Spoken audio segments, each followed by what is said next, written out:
Hello ভাই brother, কি অবস্থা সবার? কেমন আছেন সবাই? আশা করি সবাই ভালো আছেন। আচ্ছা, আজকের ভিডিওর বিষয়বস্তু হচ্ছিল বাইকিং কমিউনিটি। হ্যাঁ, বাইকিং কমিউনিটিতে মানে যেই কন্ট্রোভার্সি চলতেছে, অনেকেই প্রশ্ন করে বা অনেকেই মেসেজ করে যে ভাইয়া আপনার অবস্থানটা কি? বাইকিং কমিউনিটির যে কন্ট্রোভার্সি চলতেছে এটার পক্ষে না বিপক্ষে, বা আপনার মতামতটা কি? আসলে কন্ট্রোভার্সি করাটা ঠিক? হ্যাঁ, আমার আমার কিছু আমার নিজস্ব কিছু কথা আছে, সেগুলোর জন্যই আজকে এই ভিডিওটা করা। আর নাইলে আমি এই মানে কন্ট্রোভার্সি নিয়ে আসলে ভিডিওটা করতাম না। অনেকেই প্রশ্ন করতেছে, তার জন্য হচ্ছিল এই ভিডিওটা করা। আমাদের বাইকিং কমিউনিটি আমাদের কি শিখাইছে? হ্যাঁ, আমরা আমরা কি পাইছি? আমার আমার কিছু প্রশ্ন আছে। আমাকে পক্ষে বিপক্ষে নেওয়ার জন্য বা পক্ষে বিপক্ষে প্রশ্ন করার জন্য আমি কথাগুলো বলতেছি। হ্যাঁ, আমি বাইকিং কমিউনিটিতে বেশি দিন না, খুব বেশি না, 2 বছর। বাট আমার কাছে প্রশ্ন হচ্ছে, যারা আগে ছিল, যারা তার আগে ছিল 2000, আমি যদি ভুল না করি 2006, 7, 8, 9 অথবা 10-এর পর থেকে যারা ছিল, তাদের নিয়ে কথা বলতেছি। যে তাদের গ্রুপটা যেটা ছিল, সেটা হচ্ছে হইলো মানে গ্রুপ ছিল। তারা বিভিন্ন জায়গায় ট্যুর করতো অথবা করতো, ডে লং ট্যুর দিত অথবা বাংলাদেশে এক্সপ্লোর করতো। ওইটা ওইটা তাদের গ্রুপটা খুব ভালো ছিল। হুম।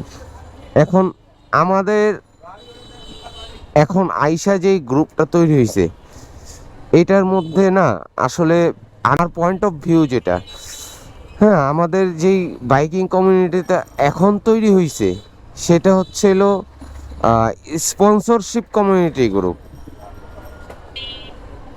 কে স্পন্সর দিল, কে স্পন্সর দিল না, কার স্পন্সরে কত টাকা আসলো, আমি ওই স্পন্সরে ভালো বলবো।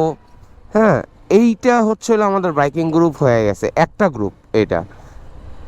আমি বলবো না যে সব গ্রুপ খারাপ, বাট একটা গ্রুপ এইরকম হয়ে গেছে যে আমাকে কে স্পন্সর বেশি করলো, কে স্পন্সরে টাকা দিল। আরে ভাই, বাইকিং বাইকিংটা আসলে স্পন্সরশিপের না।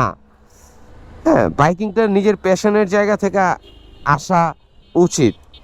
হ্যাঁ, আমাকে যদি প্রশ্ন করতে বলেন যে বাইকিং গ্রুপ থেকে আমরা কি পাইছি, বাইকারদের জন্য কি হয়েছে বাইকিং কমিউনিটির থেকে?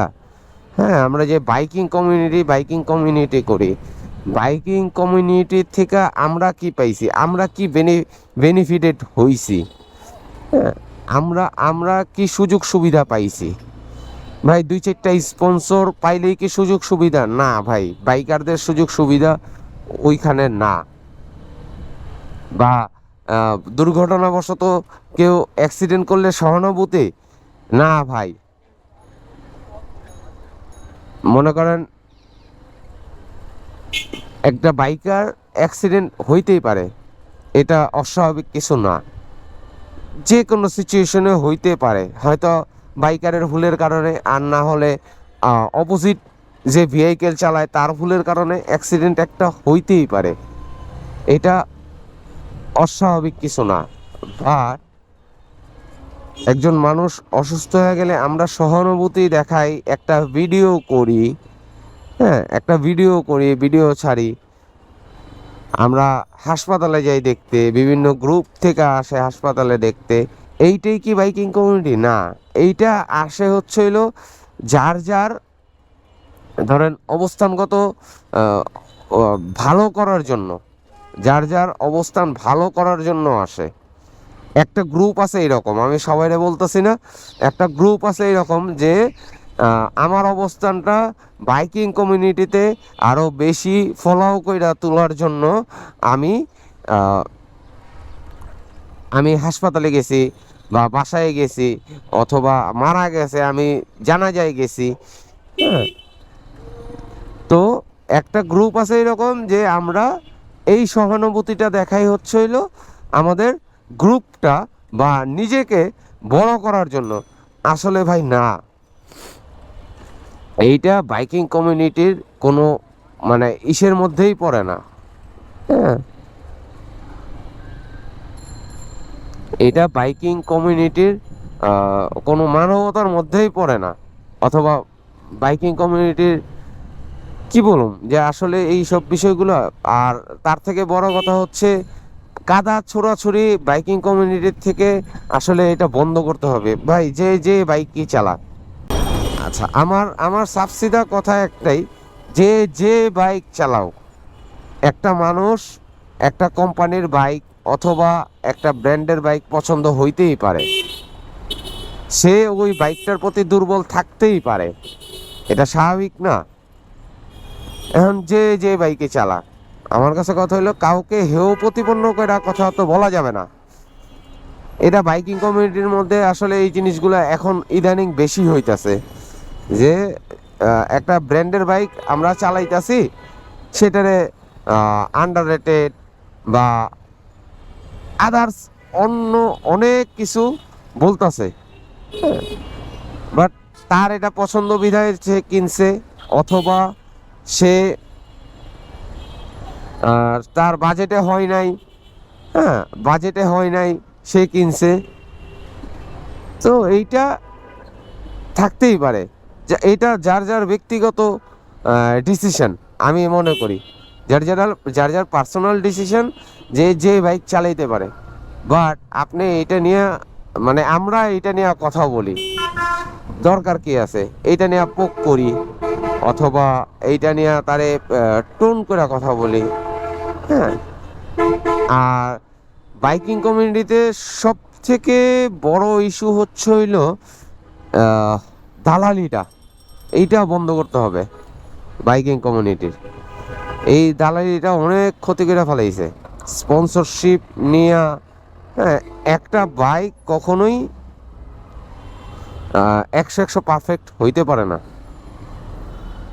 একটা বাইক কখনোই 100 পারফেক্ট হইতে পারে না, বাইকের ল্যাকিংস থাকেই, যে যে বাইকই চালাক।